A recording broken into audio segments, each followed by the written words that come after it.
Of all existing things, some are in our power, and others are not in our power.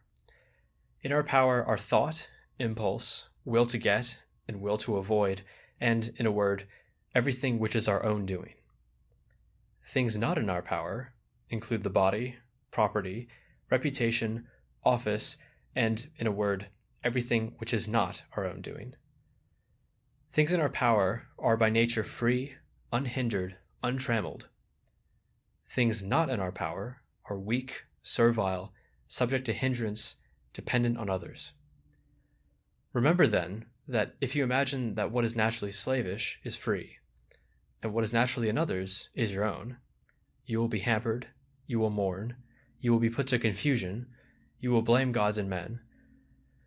But if you think that only your own belongs to you, and that what is in others is indeed in others, no one will ever put compulsion or hindrance on you, you will blame none, you will accuse none, you will do nothing against your will, no one will harm you, you will have no enemy, for no harm can touch you. Aiming then at these high matters, you must remember that to attain them requires more than ordinary effort.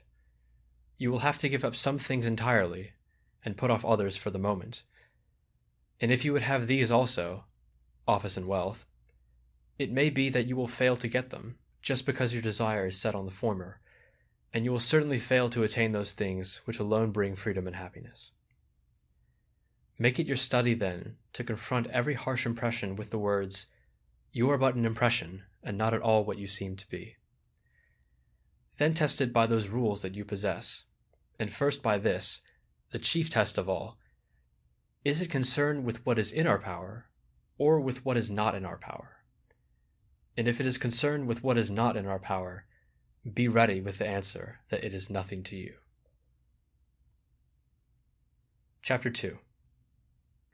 Remember that the will to get promises attainment of what you will, and the will to avoid promises escape from what you avoid.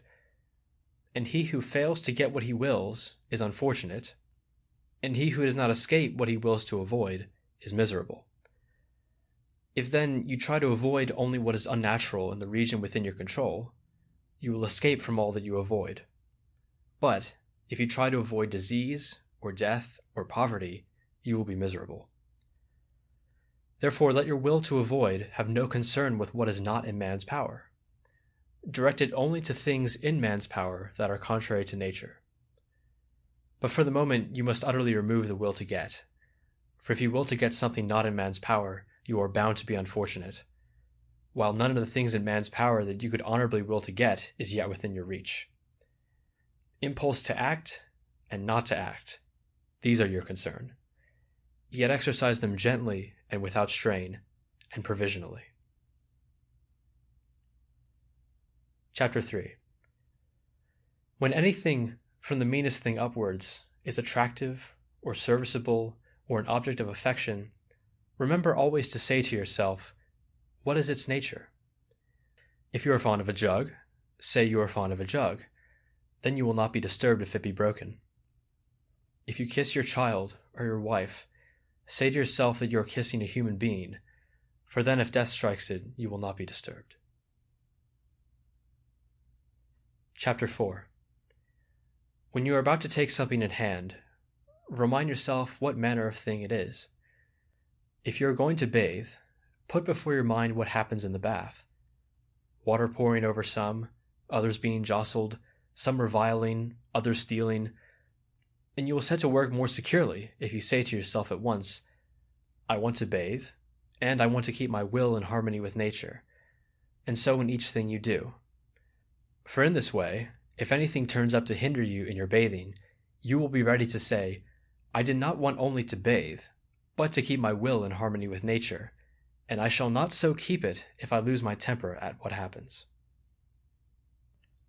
Chapter 5. What disturbs men's minds is not events, but their judgments on events. For instance, death is nothing dreadful, or else Socrates would have thought it so. No, the only dreadful thing about it is men's judgment that it is dreadful. And so when we are hindered, or disturbed, or distressed, let us never lay the blame on others, but on ourselves, that is, on our own judgments. To accuse others for one's own misfortunes is a sign of want of education. To accuse oneself shows that one's education has begun. To accuse neither oneself nor others shows that one's education is complete. Chapter 6. Be not elated at an excellence which is not your own. If the horse in his pride were to say, I am handsome, we could bear with it. But when you say with pride, I have a handsome horse, know that the good horse is the ground of your pride. You ask then what you can call your own. The answer is, the way you deal with your impressions. Therefore, when you deal with your impressions in accord with nature, then you may be proud indeed, for your pride will be in a good which is your own. Chapter 7.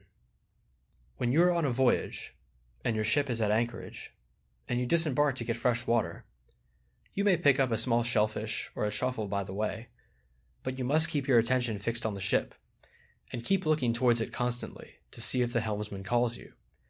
And if he does, you have to leave everything, or be bundled on board with your legs tied like a sheep. So it is in life. If you have a dear wife or child given you, they are like the shellfish or the truffle. They are very well in their way. Only, if the helmsman call, run back to your ship, leave all else, and do not look behind you. And if you are old, never go far from the ship, so that when you are called, you may not fail to appear. Chapter 8. Ask not that events should happen as you will, but let your will be that events should happen as they do, and you shall have peace.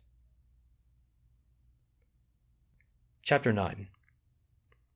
Sickness is a hindrance to the body, but not to the will, unless the will consent. Lameness is a hindrance to the leg, but not to the will. Say this to yourself at each event that happens, for you shall find that though it hinders something else, it will not hinder you. Chapter 10. When anything happens to you, always remember to turn to yourself and ask what faculty you have to deal with it. If you see a beautiful boy or a beautiful woman, you will find continence the faculty to exercise there. If trouble is laid on you, you will find endurance. If rivalry, you will find patience. And if you train yourself in this habit, your impressions will not carry you away.